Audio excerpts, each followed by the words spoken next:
Assalamualaikum warahmatullahi wabarakatuh. Halo teman-teman semua, kembali lagi bersama saya Diko Anbar Amala. Pada video kali ini saya akan menjelaskan tentang apa itu sistem informasi untuk keunggulan kompetitif. Langsung saja lanjut ke materi. Sistem informasi untuk keunggulan kompetitif. Yang pertama itu ada perusahaan dan lingkungannya. Untuk model sistem umum perusahaannya ada beberapa komponen, yaitu pertama aliran sumber daya fisik, itu meliputi pegawai, bahan baku, mesin, dan uang. Aliran sumber daya virtual itu meliputi jaringan dan komunikasi perusahaan.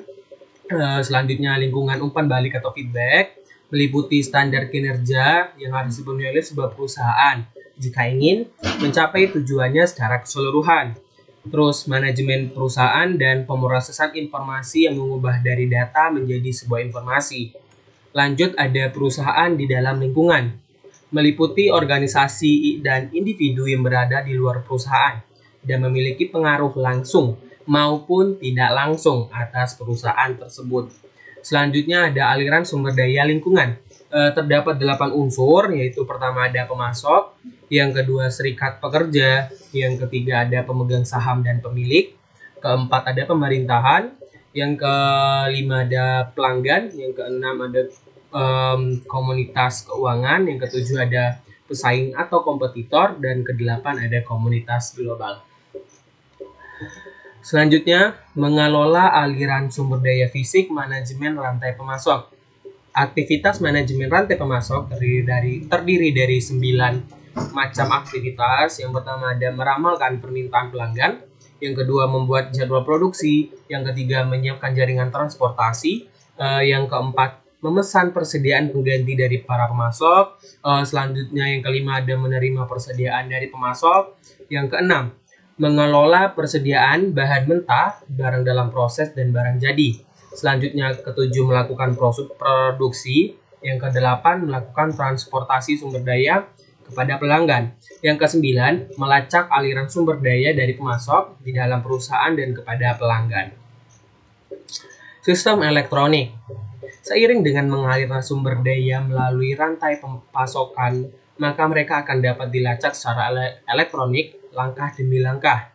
Dengan terkumpulnya data, sistem informasi perusahaan akan diperbarui untuk menggambarkan lokasi terakhir dari sumber daya yang dilacak. Selanjutnya, keunggulan kompetitif. Terdapat 3 macam dimensi dari keunggulan kompetitif. Yang pertama ada keunggulan strategis, yang kedua ada keunggulan taktis, dan ketiga ada keunggulan operasional. Selanjutnya, tantangan dari pesaing-pesaing global. Perusahaan multinasional atau MNC adalah sebuah perusahaan yang beroperasi lintas produk, pasar, negara, dan budaya. Kebutuhan khusus untuk pemrosesan informasi di perusahaan multinasional adalah sebuah sistem terbuka yang berusaha untuk meminimalkan ketidakpastian yang terdapat dalam lingkungannya. Dalam hal ini, kepastian adalah perbedaan antara jumlah informasi yang dibutuhkan untuk melakukan suatu pekerjaan dan jumlah informasi yang telah dimiliki oleh perusahaan tersebut. Terdapat keuntungan, yaitu pertama ada fleksibel dalam merespons pesaing di berbagai negara dan pasar. Yang kedua, kemampuan untuk merespon perubahan yang terjadi di suatu negara pada negara lain. Terus kemampuan untuk menyamai kebutuhan pasar di seluruh dunia. Selanjutnya ada kemampuan untuk berbagi pengetahuan antar unit di berbagai negara. Selanjutnya mengurangi biaya operasi secara keseluruhan. Selanjutnya ada peningkatan efisiensi dan efektivitas dalam memenuhi kebutuhan pelanggan. Dan terakhir, kemampuan untuk meraih dan mempertahankan keragaman produk perusahaan. Dan juga bagaimana produk tersebut diproduksi secara keseluruhan. Kendala politik.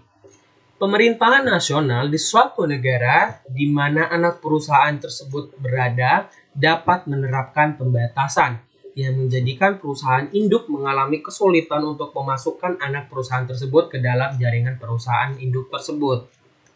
Rintangan budaya dan komunikasi.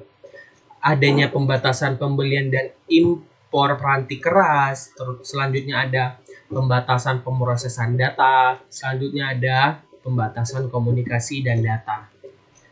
Selanjutnya ada masalah-masalah teknologi. Di beberapa negara, sumber listrik yang dapat diandalkan mungkin tidak tersedia, sehingga mengakibatkan seringnya terjadi gangguan listrik. Peranti lunak juga dapat menjadi masalah, karena banyak negara yang tidak memperhatikan hak cipta atas peranti lunak tersebut dan menutup mata pada peranti lunak bajakan. Beberapa vendor peranti lunak tersebut menolak untuk berbisnis di beberapa negara tertentu. Hal itulah yang mengakibatkan terjadinya masalah-masalah teknologi. Selanjutnya ada kurangnya dukungan dari manajemen anak perusahaan. Manajemen kantor anak perusahaan seringkali ikut menjadi masalah. Beberapa merasa yakni bahwa mereka dapat menjalankan anak perusahaan tersebut tanpa harus mendapatkan bantuan.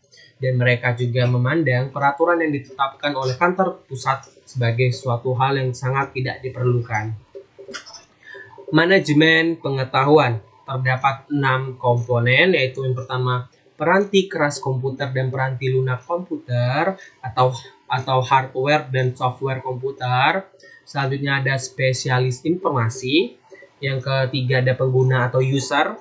Yang keempat ada fasilitas. Yang kelima ada database. Dan yang keenam ada informasi.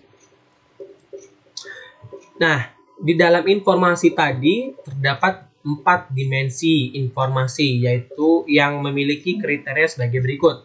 Yang pertama ada relevansi. Relevansi itu dapat diandalkan sebuah informasi tersebut.